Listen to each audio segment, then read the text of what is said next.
I forgot to share on my last video one of my favorite momentum videos of all time, which is a video of this dog here, and we'll start at the very beginning.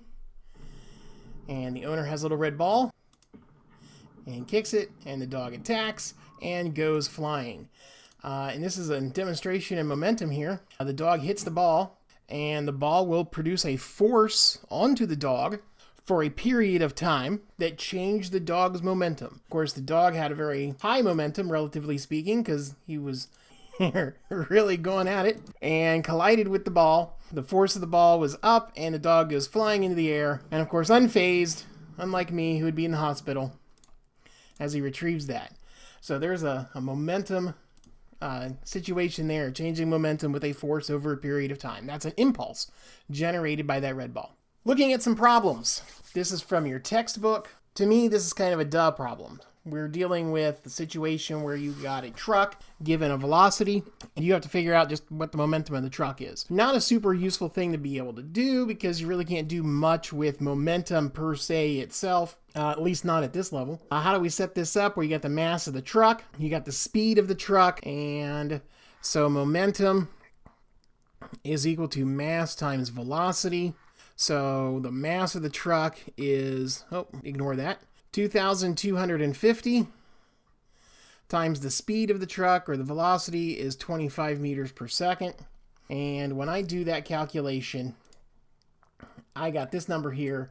56,250 is the number.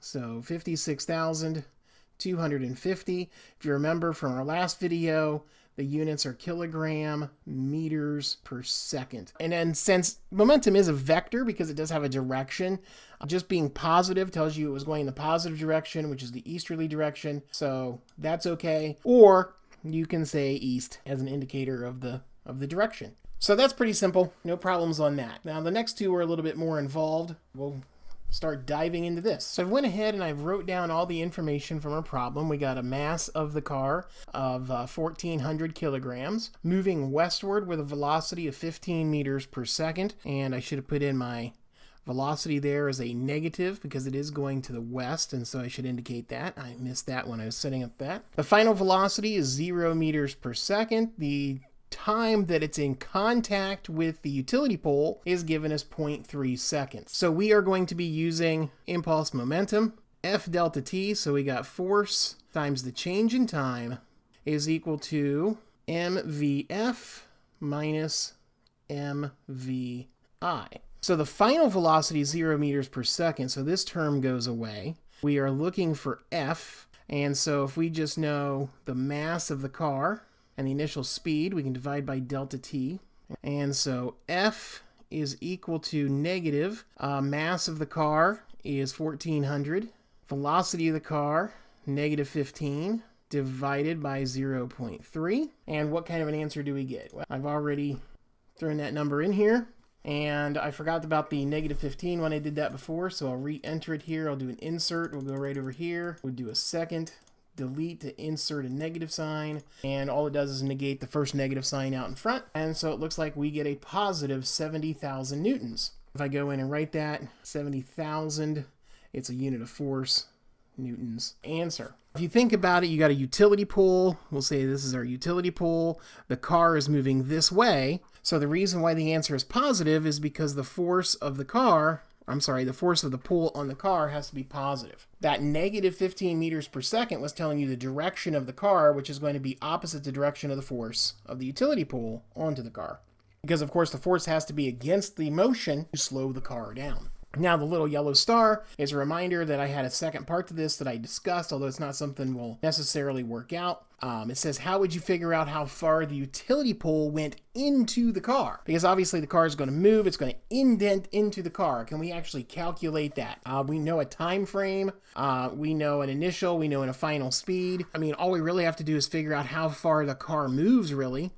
What kind of a distance the car moves. We'd probably apply maybe something like VF squared equals VI squared plus 2AD. I don't know what the acceleration of the car is, but I could figure it out. Maybe that's not the best one to go with. What about, so the one I don't need to know acceleration on is D is equal to VF plus VI It's supposed to be an F over 2t.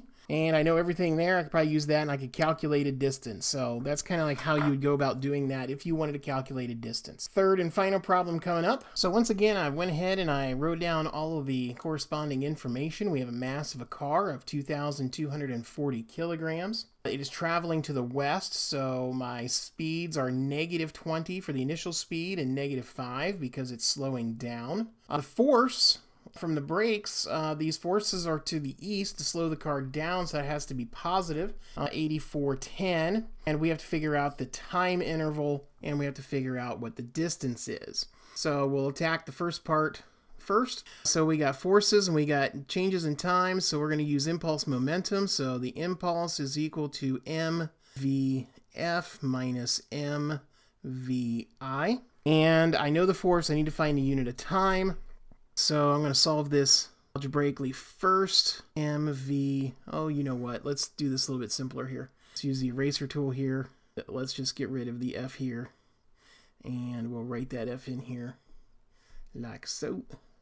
Divide by the force. And so now we can go ahead and stick in our numbers here. So we got delta T is equal to mass of the car, 2240. Times the final velocity of the car is -5 minus 2240 times the initial speed of the car is -20, all over 8410. And I'm going to bring up the calculator. And so when I plug all of this in, up here at the top, I got my 2240 times -5 minus 2240 times -20. I got an intermediate value of 33,600.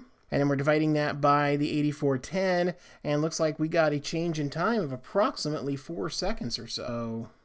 The time frame is roughly 4 seconds. So there, that is calculated. Now our second part on this is how far did it go? In the previous problem, I said that we could use distance is equal to VF minus VI divided by 2 times the time. And so we should just be able to plug and chug that in. So I'll bring up the calculator. All right, so punching in my numbers, I got the final velocity -5 minus -20. That was 15 meter movement divided by 2, 7.5. Times our time, which was, I kind of rounded it off to 4 decimal places, 3.9952. And that tells me you got a rough movement there of 30 meters or so. It was 29.96, and to me that's 30 meters. So looks like the distance is roughly 30 meters. Alrighty, so hopefully you went through these problems and did them okay. And it's time for some practice.